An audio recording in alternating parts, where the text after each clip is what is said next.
Yo comencé con un periodismo muy artesanal, poco original. Y en esa época, en mi pueblo, en Táchira, un locutor es un locutor, un tipo muy importante. Y los periodistas no éramos, en radio no teníamos ninguna importancia.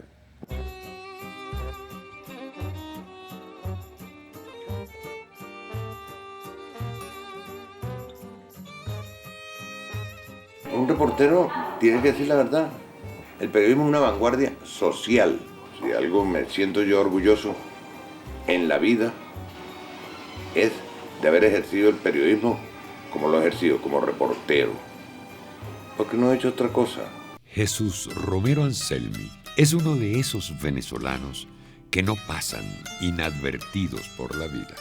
Cuando abordamos su currículum, esos papeles que uno entrega cuando se busca trabajo, nos encontramos con que nació en San Cristóbal, la capital del estado Táchira, en la carrera 9, cerca de la iglesia San José, el 19 de junio de 1946.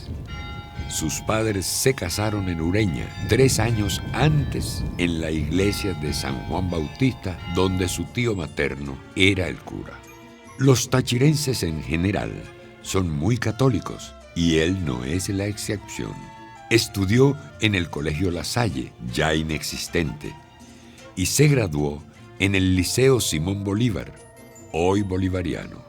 De fe católica, devoto de José Gregorio Hernández y de la Virgen de la Consolación, este tachirense, aún en la adolescencia, comenzó en un oficio que le definiría por el resto de su vida: el periodismo. ¿Cómo abordar una entrevista con este periodista católico, cabeza caliente, quien se ha jugado la vida varias veces? Estamos bien despiertos. Estamos bien despiertos. Hoy tenemos como invitado muy especial a don Chucho. Gracias, sí, yo soy Chucho Romero Anselmi, yo soy ese mismo. Siempre. Tengo mucho tiempo siéndolo. ¿A qué edad comenzó como periodista? Esa tendría yo como 17 años, 16 años. Yo trabajé en una emisora llamada, la emisora más vieja del Táchira, más vieja que Radio Caracas. Era la Voz del Táchira. El dial eran los 1000 kilociclos y la dirigía un señor muy adinerado que era don Jesús Manuel Díaz González. Un señor muy adinerado. Ahí comencé yo a apartar informaciones y a leerlas yo mismo. Porque yo me dije, pero ¿por qué yo tengo que hacer cosas para que las lean otros tipos ahí? Pues aparecí. Y la gente se fue habituando a mi estilo, a mi voz y eso. Cuando eso no eran como ahora las llamadas telefónicas y eso. Era una cosa mucho más artesanal y sencilla. Y era muy raro que se sacara una llamada al aire. A menos que hubiese un acontecimiento muy estremecedor, sacábamos la llamada al aire. La Voz del Táchira es actualmente Radio Táchira, pero no fue la única emisora en la cual trabajó. Creó un noticiero en Radio San Sebastián en el año 1969, de 11:30 de la mañana a 12 del día, sin cortes comerciales. También laboró en Radio Junín, ya desaparecida. Usted estudió un año de Derecho, ¿verdad? Sí, yo estudié Derecho, sí. Y después me dediqué al periodismo. Siempre en San Cristóbal, varios periódicos lo tuvieron en sus salas de redacción. Sus pasos en el periodismo impreso comenzaron en el diario Vanguardia, hoy desaparecido. Fue jefe de redacción del Diario Católico. Participó en Diario al Día. Fundó el periódico Pueblo, del cual fue su jefe de redacción. Luego dirigió La Nación entre 1984 y 1986. Allá en San Cristóbal, fundé el diario Pueblo. Trabajé al lado de José Antonio González en la creación de La Nación, un periodista de la primera promoción. La primera promoción de periodista del país. Escribe extraordinario, escribe muy bien. Yo nunca he podido aprender a escribir como escribe Mardonio. Por cierto, que este rotativo se ganó su segundo Premio Nacional de Periodismo en 1984 bajo su conducción. Yo he trabajado en muchos medios de comunicación, sobre todo impresos, pero también radiofónicos, ¿no? Yo trabajé en el Nacional, yo trabajé en el Universal, yo trabajé en Economía Hoy, trabajé en el diario Caracas. Yo he tenido, de verdad, la suerte de practicar el periodismo a través del medio radial. Lo he practicado con mucho orgullo y con mucha fe y mucha confianza. En Radio Capital yo trabajé muchos años, en la FM 104.5. Yo me considero un trabajador de la radio también. A mí la radio me apasiona. El periodismo de aquella época no tiene nada que ver con no, pero nada. A mí me parece que el de hoy es un periodismo mucho más fácil. Pues el periodismo está tan fácil que si le das 2 carpetazos, parecía que estaba haciendo un buen periodismo. Pero eso es todo. No estoy descalificando a los actuales colegas, a quienes respeto y quiero a todos. Pero el periodismo no es tan fácil como muchos piensan. Yo creo que el periodismo fundamentalmente es ser buscador de información auténtica, verdadera. La práctica del periodismo es rigor profesional. Periodismo sin rigor profesional no es periodismo. Otra cosa que tiene el rigor periodístico es la modestia. Periodista que crea que porque lo es, está por encima de todos, por encima del público, por encima de sus colegas, que es más importante que todo el mundo, que puede entrar a todas partes porque es el periodista y no tiene nada que lo detenga en ninguna parte porque él es periodista. Yo creo que el periodismo no es privilegios, el periodismo es sacrificio.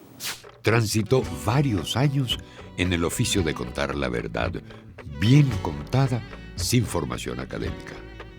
Lo orientó su agudeza y sentido común. Lo estudió en el Centro Superior de Estudios de Periodismo y Comunicación Social, CIESPAL, ubicado en Quito, Ecuador, donde conoció a su futuro compadre, el también periodista Marcel Roo. Años después, fue propulsor de la creación de la Escuela de Comunicación Social de la Universidad de los Andes en San Cristóbal, de la cual fue profesor. También tuvo una participación activa como gremialista. Fue secretario general de la Asociación Venezolana de Prensa del Táchira y luego el primer secretario de prensa del Colegio Nacional de Periodismo del Táchira. En 1992 funda la versión tachirense del Diario de los Andes. Además, dirigió la corresponsalía en Táchira del diario El Universal. En los años 60, militó en la Juventud Comunista. Era una época en la que se estrenaba la democracia venezolana con gobernantes adecos adversos a todo lo que sonara a comunismo y libertad de expresión, muy proclives a suspender las garantías constitucionales. Romero expresaba lo que pensaba y eso tenía su precio. Sí, me han detenido, y sobre todo en la época del Táchira, estuve preso varias veces, porque allá no se extendía ese tipo de periodismo que yo siempre he querido hacer o que hago. No lo entendían, pero no eran, había muy buena gente. Estaba el señor Mardonio González, estaba Antonio Ruiz Sánchez, estaba Ramón González, muy buenos reporteros además, y sobre todo Mardonio González, a quien yo respetaré por siempre. Quienes le conocen dicen que no aguanta 2 pedidas para cubrir alguna noticia importante que signifique viajar. Enseguida tiene la maleta lista. Fue corresponsal en Colombia, Ecuador, Perú, Brasil, Guayana, Panamá, Costa Rica, Nicaragua, El Salvador, Haití, República Dominicana, Jamaica, Cuba, Trinidad y Tobago, Estados Unidos y España. Ay, Nicaragua, Nicaragüita, la flor más linda de mi querer. Pero ahora que ya soy libre, Nicaragüita, yo te quiero mucho más. Como corresponsal del diario Pueblo, viajó a finales de los 70 a Costa Rica para dar cobertura a la guerra civil en Nicaragua y a la caída de la dictadura del último de los Somoza, Anastasio Somoza de Baile, a quien entrevistó antes de salir del poder. El dictador huye, dejando tras sí un mar de sangre y de miseria.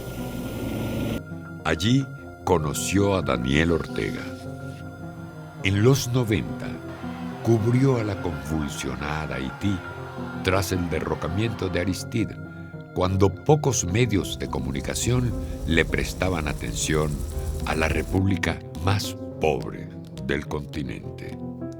Es, además, un apasionado del tema colombiano. Cubrió el encuentro que debió ocurrir entre el expresidente Andrés Pastrana y el ya fallecido guerrillero de la FARC, Manuel Marulanda, para impulsar un proceso de paz. Marulanda no acudió a la cita. Yo fui el primer corresponsal de guerra que tuvo el Táchira. Que me fui para Nicaragua, para allá con el compañero. Nos fuimos para Nicaragua. Y allá estuvimos acompañando a Daniel. Daniel, yo lo conocí niñito. Niñito, el Danielito. Un tremendo muchacho, ¿eh? Valiente. Ahí nos metimos en todo. No había cosas que no nos metieran. Y cuando podíamos, lo que podíamos mandar, lo mandábamos, ¿no? Yo tenía algunos compañeros en el Táchira que me recibían la información por teléfono y la armaban. Algunas veces discursaban cosas que yo no estaba mandando a decir, pero yo tampoco me molestaba. Si no era una cosa inconveniente que ameritara disgustarse, no me disgustaba. ¿Cómo fue la guerra en Nicaragua? Mucho muerto, mucho cadáver. Yo que trabajé en los conflictos internacionales como corresponsal en Centroamérica, vi un poco lo que las películas, el viejo cine mexicano nos había enseñado, que eran las coronelas que seguían a la fuerza de Zapata, de Villa y de todos aquellos carismáticos y auténticos jefes de los campesinos mexicanos cuando el proceso revolucionario de México. Entonces, uno veía que las mujeres iban detrás de la tropa, de los hombres de a caballo y los hombres de a pie, y las mujeres cocinaban y le preparaban las cosas a los hombres metidos en la guerra. Y luego vi la repetición de eso, pero en directo, pues, con las mujeres nicaragüenses que iban detrás de las columnas de los sandinistas en la guerra contra Somoza. Y bueno, y admiré mucho la presencia de la mujer nicaragüense, que repetía pues lo que la mujer mexicana en su debido momento hizo en el proceso revolucionario de México. En 1992 ocurrió en Venezuela un acontecimiento dramático que centró la atención internacional: el levantamiento militar contra el segundo gobierno de Carlos Andrés Pérez. Era la madrugada del 4 de febrero y por primera vez en la historia de Venezuela, un tanque militar penetraba la puerta del Palacio de Gobierno. La casona también fue tiroteada.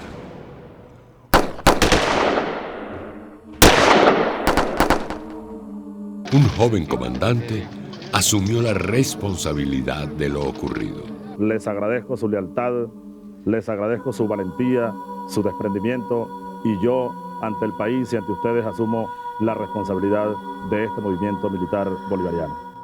Para ese momento, Jesús Romero era jefe de redacción del diario El Nacional.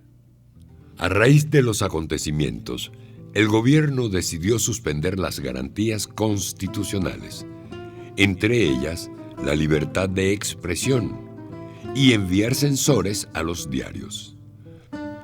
La policía política, DICIP, llegó a confiscar revistas y a retener el tiraje de ediciones completas de periódicos. La medida coercitiva ocasionó una reacción internacional en contra, inclusive de Estados Unidos, y trajo algunos recuerdos del pasado. Aquel teniente coronel se ganó la simpatía de los venezolanos y la amistad de algunos periodistas. Romero Anselmi era uno de ellos. Su amistad con Hugo Chávez lo llevó a ser, durante la campaña presidencial para las elecciones de 1998, uno de los principales interlocutores entre el excomandante, candidato a la primera magistratura, y el público, en Radio Capital, donde Chávez era frecuentemente entrevistado en los diferentes programas de opinión. Una vez que el teniente coronel retirado gana la presidencia de la República, llamó a Romero para que lo ayudara en la Oficina Central de Información, hoy Ministerio de Comunicación e Información. Meses después, lo envió de cónsul a Puerto Rico, donde estaría año y medio aproximadamente.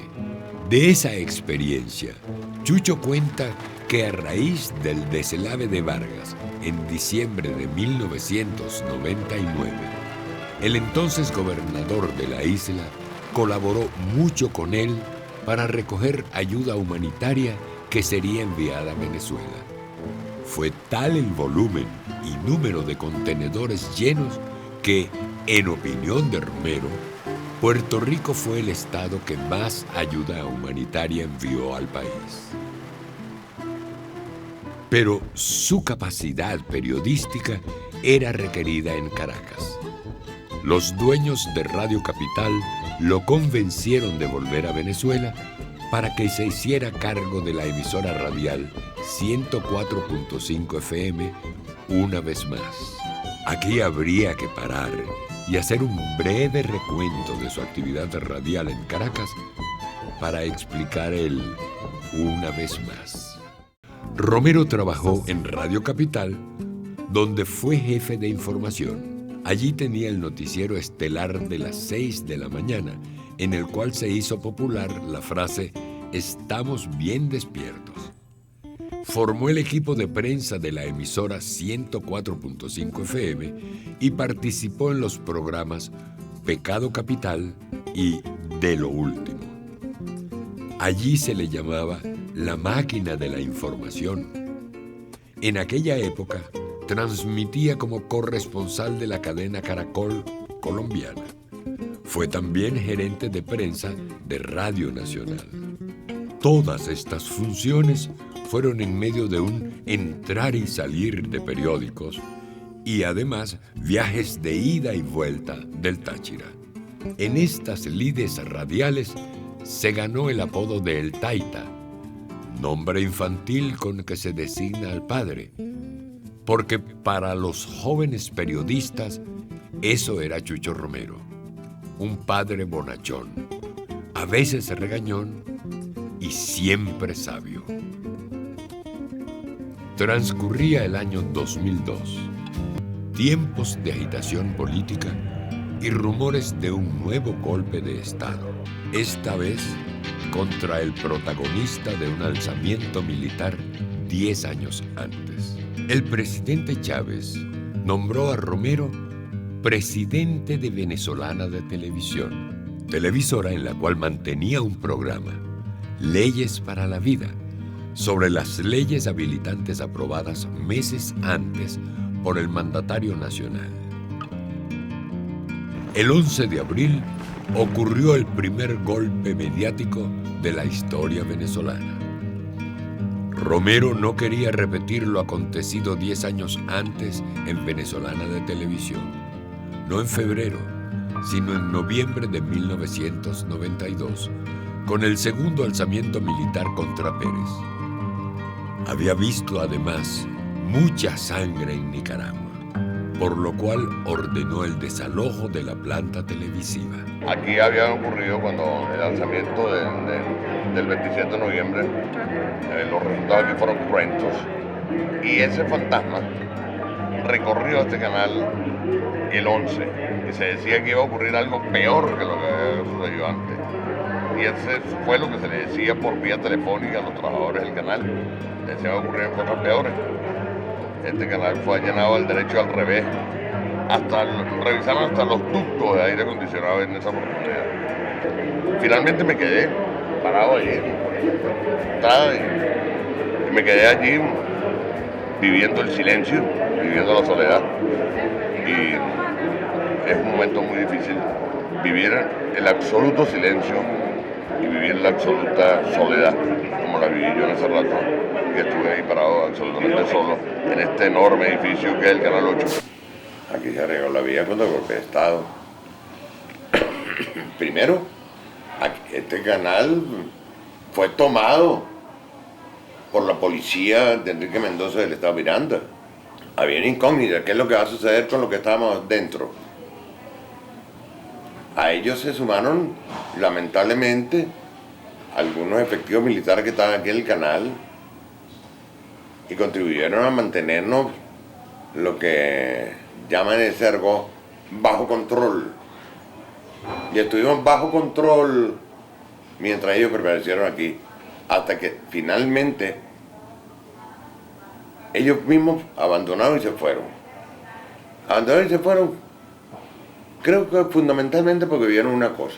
Primero, que aquí no estábamos agrietados, no estábamos temblando, no estábamos llenos de temor, no estábamos implorando a nada, sino que estábamos de verdad llenos del espíritu que se tiene que llenar alguien que en ese momento está siendo amenazado, está siendo encañonado, como nos tocó a los que estábamos en ese momento aquí. Venezolana de Televisión fue el primer secuestro, aparte del secuestro del presidente.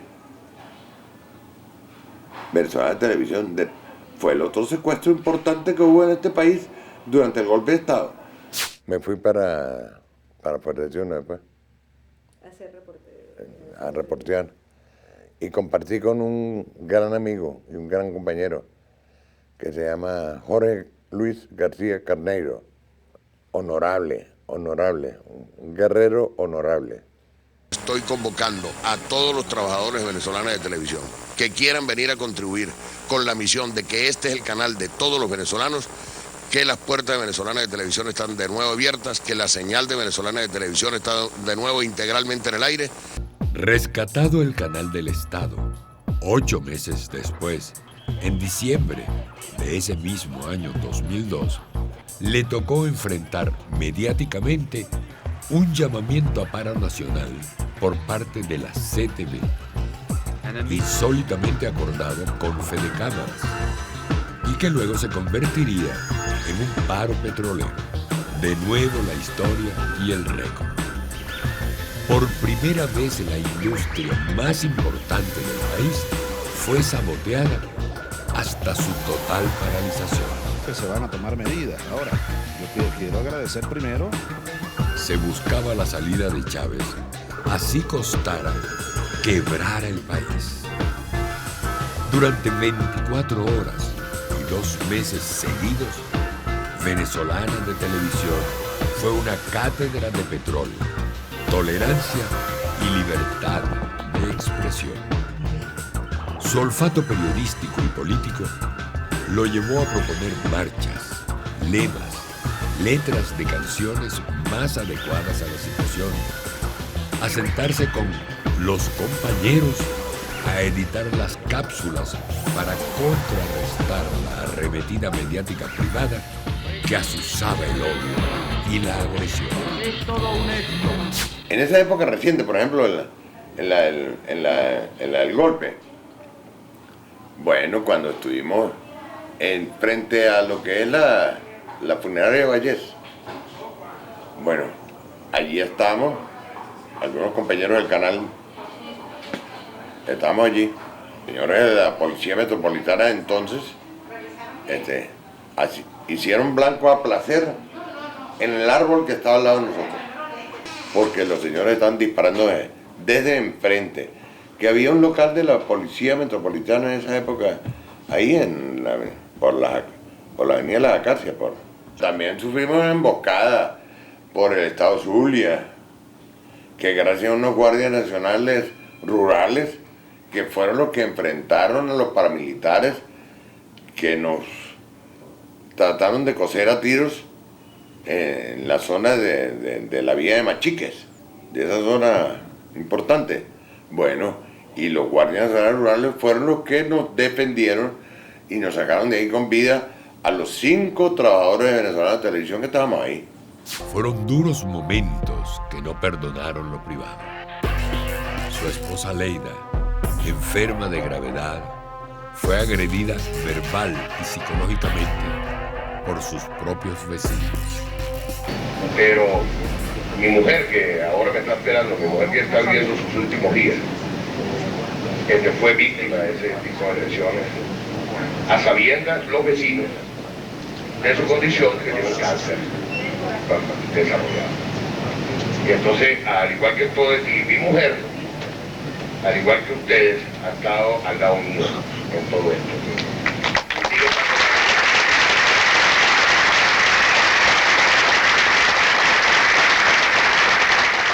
Una mujer buena, una mujer seria, honesta, muy honesta, muy honesta. Y yo lo digo con mucho cariño, que yo creo que ella creía en mí hasta que se murió, El otro caso difícil para mí en lo personal fue la muerte de mi hija, de mi Vilmita, ¿no? Mi Vilma. Ella llamaba como Vilma Margarita, llamaba ella. Margarita llamada por la abuela, que era Margarita mía. Ella llamaba Vilma Margarita, la carajita. Una gordita, blanquita.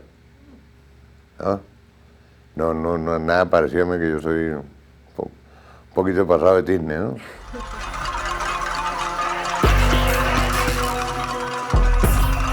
Toda esta situación mermó su capacidad física. Yo estaba al borde del final varias veces. Tuve todos los ACV que puede tener cualquiera, ¿no? Entonces, y ACV crítico, ¿no? Golpeado, bien golpeado. Pero bueno, salí, aquí estoy. Pero todavía hay algunos remesones. Romero salió de Venezolana de Televisión con honores en el 2004 y con honores volvió en el año 2006.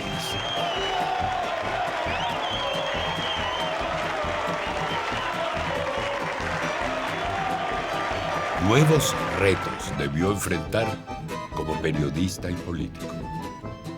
En el breve tiempo que estuvo fuera, se ensayó un nuevo logo que no logró la aceptación de los usuarios.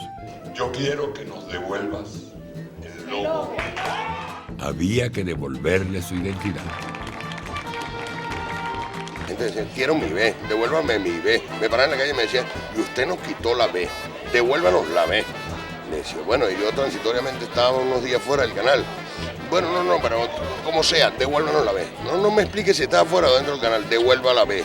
En diciembre de ese mismo año, hubo nuevas elecciones, esta vez por la reelección del presidente Hugo Chávez. Era mucho lo que estaba en juego. En el tiempo en que fue el capitán de esa difícil nave, se le vio y oyó como entrevistador de estudio y como reportero. Para él, la máxima expresión del periodismo es el reportaje. Hay que creer en lo que se está haciendo. Si tú no crees en que estás haciendo un reportaje, no te sale. Gracias a que en pocas horas vamos a tener la vía alterna una vía alterna que va a conectar de nuevo al litoral central y a Caracas. Es decir, va a conectar a Caracas con el Mar Caribe, va a conectar a Caracas con su aeropuerto internacional, va a conectar a Caracas con su puerto de La Guaira. El reportaje es la oportunidad de que el periodismo haga profundidad. Lo que ustedes realmente están haciendo en esa dirección, el sentido social de la tierra, de verdad tiene un futuro cercano en Barinas. ¿Qué cosa les molesta que hagan los reporteros o los periodistas? Que no digan la verdad, Que no digan la verdad. que sean flojos. El periodista no puede ser flojo, y menos el reportero. El reportero no nació para flojo, ni para dormirse, nació para estar vivo todo el tiempo. El reportero es el que tiene, de todos los periodistas, de todas las ramas del periodismo, el que tiene más compromiso con la verdad es el reportero. Los demás es más fácil, ¿no? Porque es un discurso mucho más calmado, elaborado, serio. El reportero es un tipo que está vibrando todo el tiempo, ¿no? El reportero es el periodista de combate. En el medio se considera que usted tiene un muy buen ojo para las noticias, que siempre sabía dónde iba ¿Dónde apareció la noticia? Ajá. Sí, yo tenía más o menos cierta intuición. La tenía y creo que la tengo todavía. Por eso cuando yo veo en otros medios que manejan noticias al revés, y yo digo, pero bueno, vale, tan facilito de estar, está para batearla, como decimos en el béisbol, está para batearla, y no la batean, les pasa la pelota. ¿Qué lo ha hecho mantenerse en pie? Mira para atrás. Mira. Yo aprendí a mirar para atrás. A mirar para atrás y mirar para atrás con conciencia de que estoy tratando de hacerlo hacia adelante. Eso. Mira para atrás. Cuando uno mira para atrás y dice, oye, estoy cometiendo errores, corrige. Si uno no mira para atrás, no corrige. No corrige, no corrige.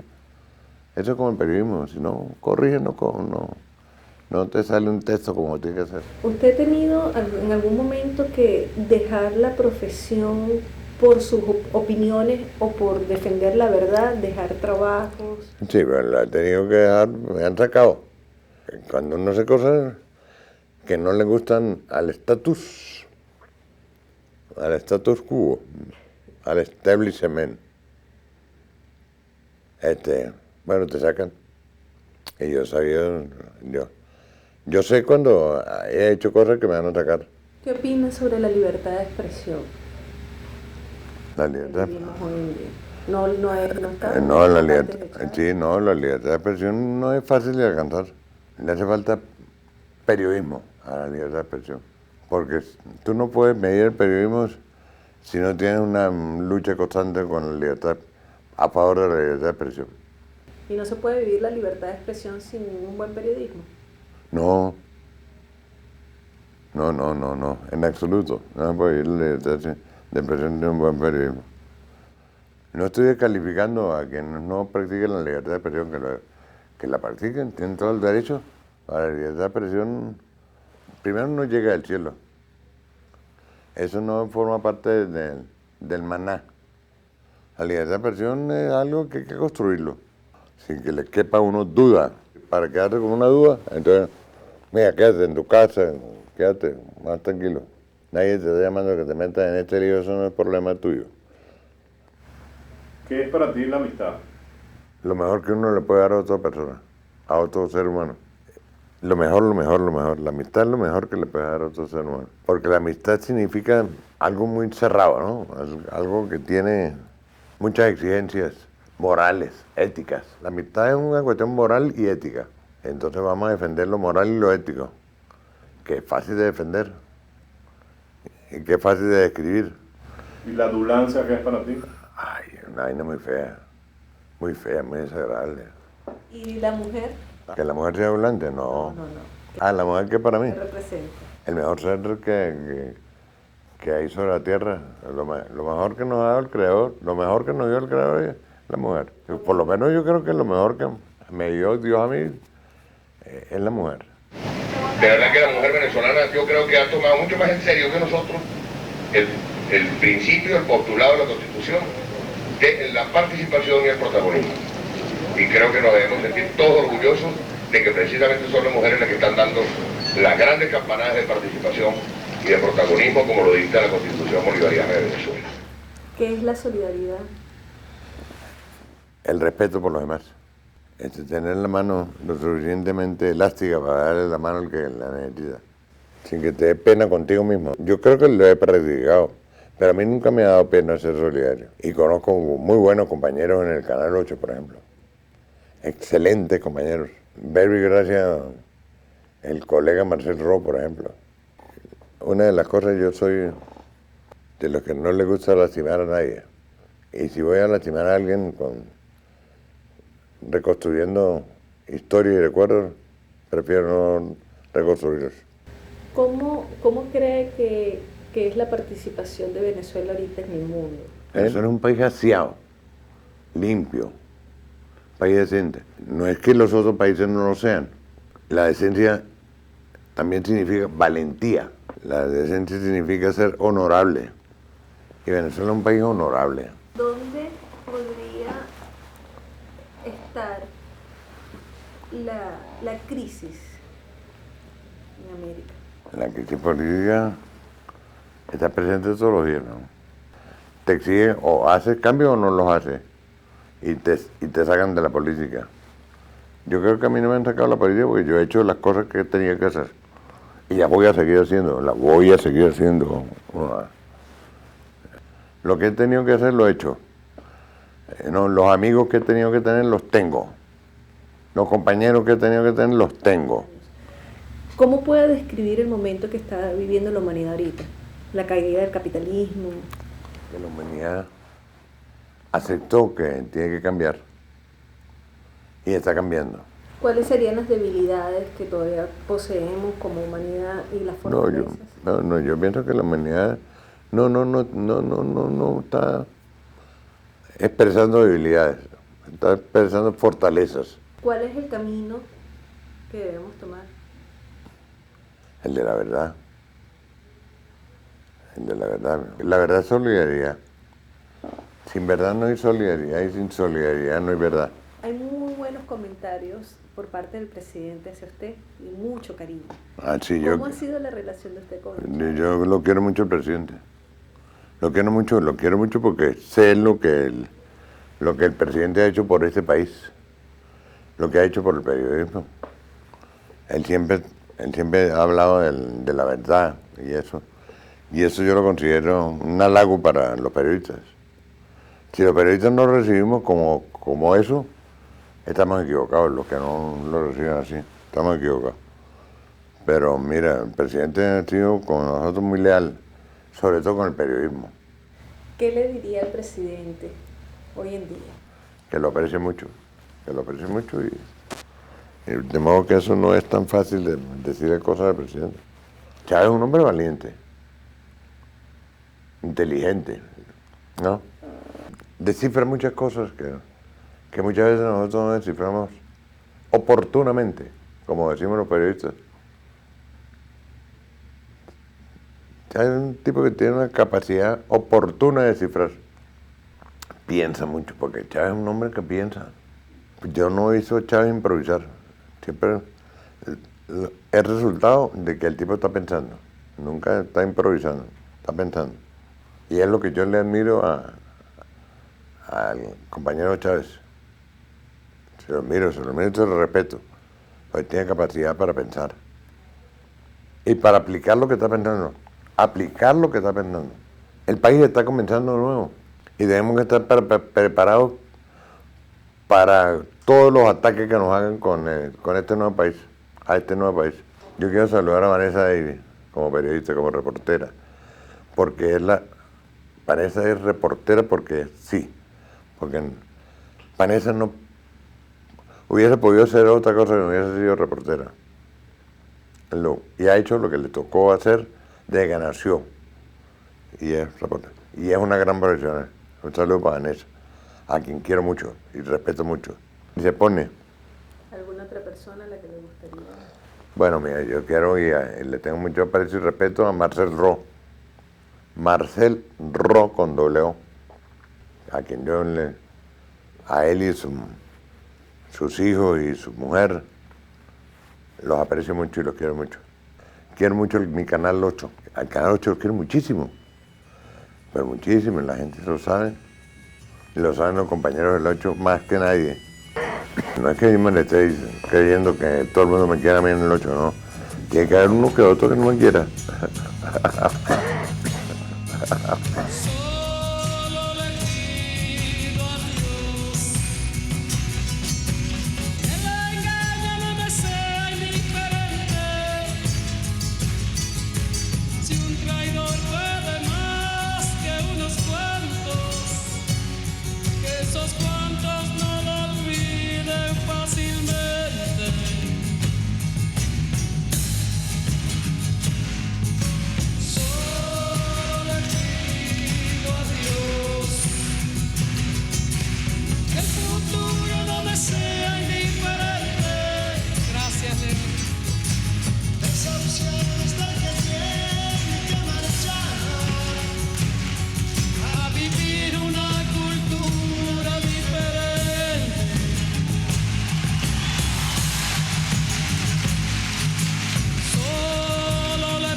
Me quiere, como dicen allá en mi pueblo, una ñiguita. No, gracias. Ay, me soportaba ese discurso tan largo. Oh, vale, buenísimo, una horita. ¿Ah? Han sido más largos en otras ocasiones. Esa ahí estuvo buena. Qué buena.